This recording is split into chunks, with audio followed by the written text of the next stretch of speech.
All right, so recently nVidia announced that they were working on the 1080 and 1070 video cards, and we're going to be talking about what is the big deal about these new cards. So, guys, tell us what you think.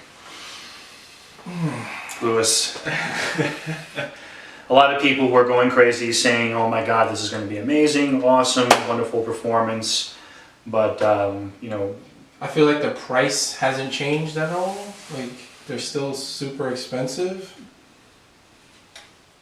the audio can pick you up, or you can. Yeah, I did. It should be able to Okay. pick me up, but It's not worth the money. It And just, what you guys were saying earlier, like compared to AMD, like AMD, you were saying you could buy like 4 290s no, or not for anything. Well, actually, you could for the price. The 290s are like what, $150 now used.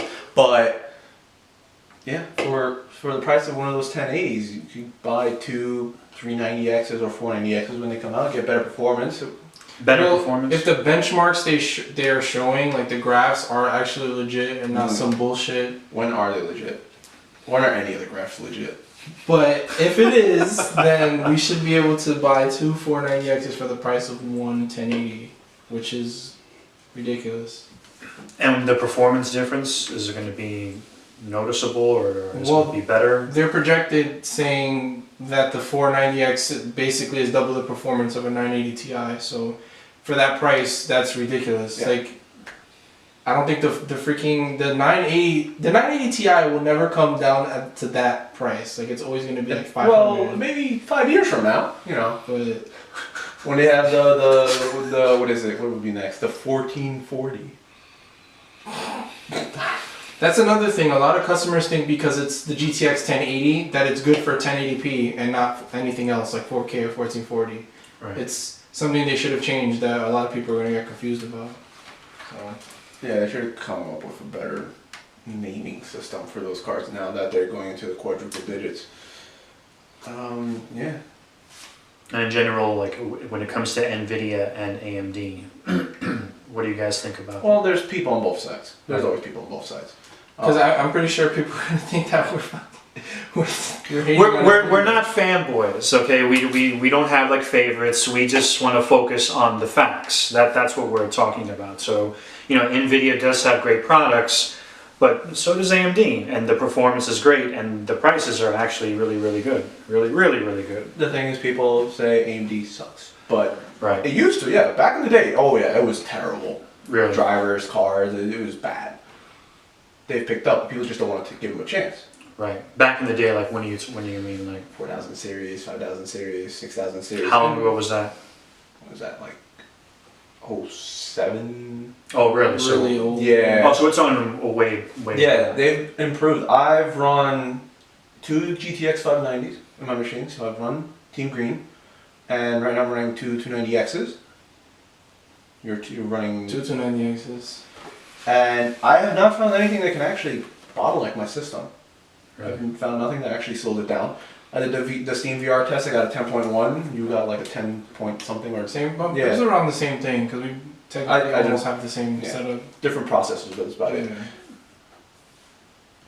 Yeah, it is the cards nowadays, like, oh, you can get the 1080 for $600 or $500 or whatever you want to pay for it. Right. But are you actually running games that require that? Most people are still running a single panel. And if they're running multiple panels, they're not playing across multiple panels. The amount of people who are actually playing on 4K, guess what? They're playing on a 4K TV. Which is not 60 hertz unless you're doing the dual HDMI thing with HDMI 2.0 and all that. We could do a whole video about TVs. Yeah.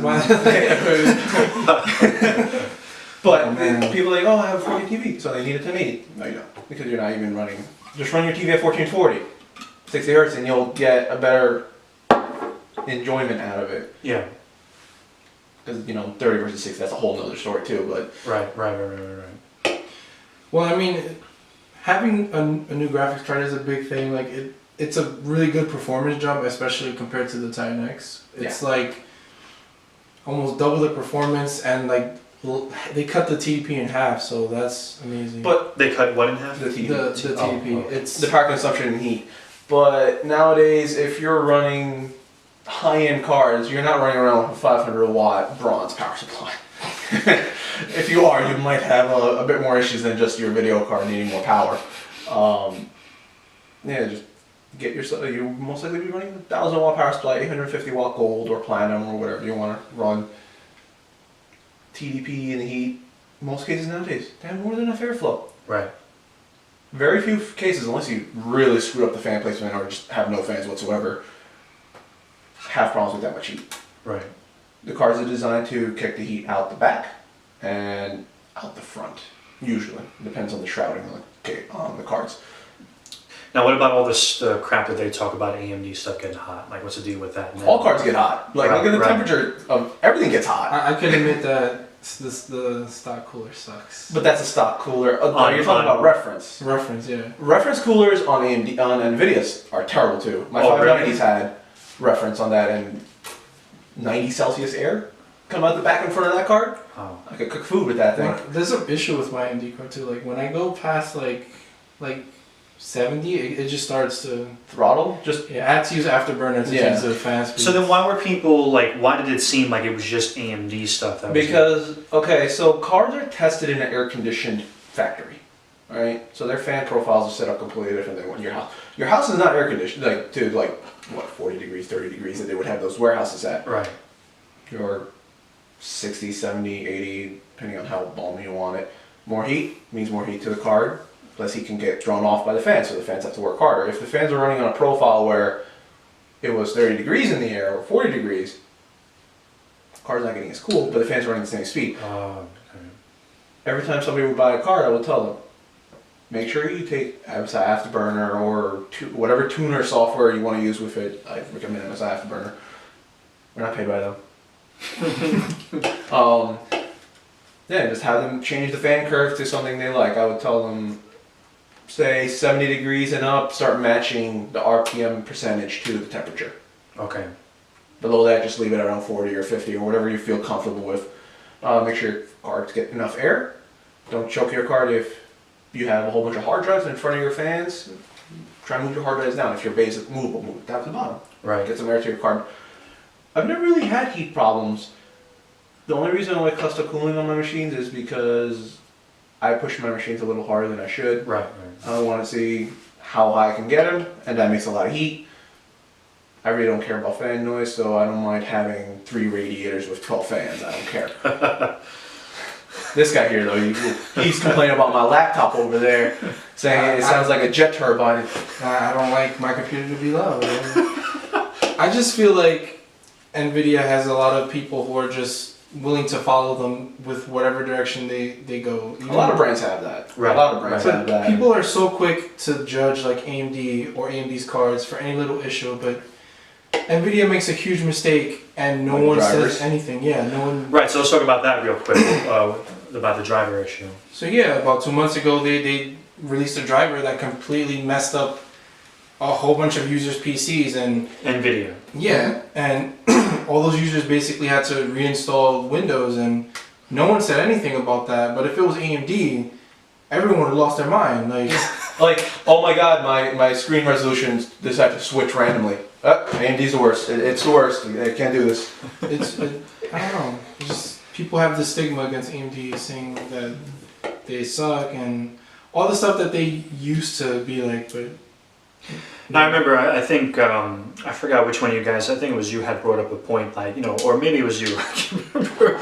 But like companies in the past have a history of producing crap products, Yes. but then later on they get better, but at that Nobody point gives it's a too chance. late because people now just know the reputation in the past as being crap. So that's also could be part of the problem. There's too. also like the difference between a consumer and professional enterprise or enthusiast, and people like, oh, but the consumer one sucks. But have you tried the enterprise Right. or the professional or the prosumer, whatever you want to call it? Prosumer. Whatever what you want to call it, anything above regular consumer. If you use those products, you're gonna be happy most of the time. I switched to X79 enthusiast platform. Damn wonderful. I mean, it has its own problems. I mean, in device manager, I have a list of about 30 things that says unknown devices. I have no idea what they are. Computer works fine. I mean, I've had no issues. Cards run great. My RAM's running at full speed. Drives running. Everything's fine. It's just device manager just shows things. I just chopped it up to being quirky.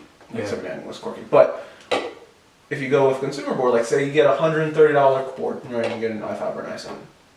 You might have an issue somewhere on like driver, something with BIOS, something firmware, something not playing nice with each other. It's Right. consumer. Consumer's just tested less. It's meant more for mass production and getting as much market saturation as you can versus enthusiasts where it's like, all right, let's give these guys quality. They're willing to pay for quality. Right. And now going back to the heating stuff, when you're talking about the AMD and like how the profiles were set up, was it the same thing with nVidia, Mhm. where you were recommending to Yeah. customers to make sure they change? Well, if anything's running reference fans, I tell people, look, if you're gonna buy a reference, it's because you want to water cool it. That's the only real reason to buy a reference, or because you want to buy it before everybody else has it, and they don't have the aftermarket cooling already in. But reference is one of the worst cooling I've ever seen on any type of card, whether AMD, nVidia, doesn't matter. So both of them, both. Yeah, Okay. because you get probably 70 Celsius on both, either one. You get a little fan this big, trying to push air through a heatsink this big, through it all the way and out the back of your case. What was I saying? You're talking about the Crimson and Oh yeah, so I don't use the stock software. Stock software for anything, like stock coolers, terrible choice. Mm-hmm. Unless you're running like a GT210 or something. Right. Just use MS Afterburner or whatever other software you want to use. Set your own fan profiles. Only thing you want to use the actual built-in software is for in-depth stuff that the other software can't handle. Video settings, resolution settings, panel settings, all that stuff. Right. Say you want to do a custom, like you want to do 48 hertz on your panel. MS Afterburner can't do that, but your built-in software should be able to.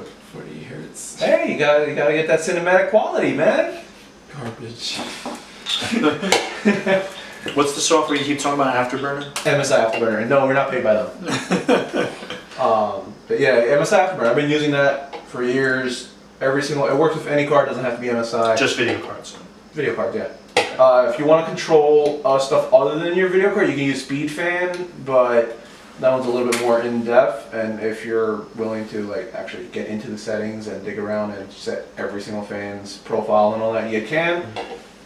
Do you use any of that? Yeah, I use MS Afterburner. Oh, you do? Oh, okay. Yeah, I have a reference card, so it gets really hot. I guess you ranked up to 100%. It sounds like a generator's about to take off in your room. Yeah. Sounds like someone's blow drying their hair in the next room. It's crazy.